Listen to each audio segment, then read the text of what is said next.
Aujourd'hui, nous sommes vendredi 26 septembre et c'est la journée mondiale de la contraception. À cette occasion, le groupe socialiste et apparenté du Sénat et de l'Assemblée nationale interpelle Emmanuel Macron à propos de la destruction possible de contraceptifs qui appartenaient à l'agence USAID démantelée par Donald Trump. Comme vous le savez, après son élection, Donald Trump a ouvert une croisade contre la contraception, contre les droits des femmes et en particulier contre la liberté des femmes à disposer de leur corps.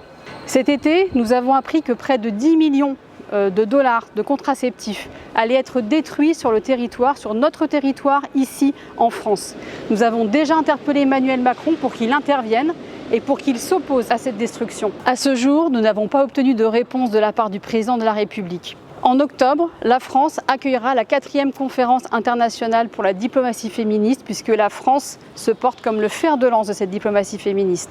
Il apparaît inacceptable que notre pays laisse la destruction de ces contraceptifs s'opérer sur notre territoire. Nous demandons une intervention immédiate à Emmanuel Macron afin que ces contraceptifs puissent être redistribués à des ONG qui, partout dans le monde, pourront les distribuer aux femmes qui en ont besoin. Si nous obtenons cette négociation auprès des États-Unis, si Emmanuel Macron se mobilise en ce sens, ce sont près de 7 millions de femmes qui, partout dans le monde, échapperont à des IVG clandestines réalisées dans des conditions absolument atroces. Ce sont près de 7 millions de femmes qui pourront exercer leur droit à disposer de leur corps. En cette journée mondiale de la contraception, ne laissons pas les droits des femmes partir en fumée.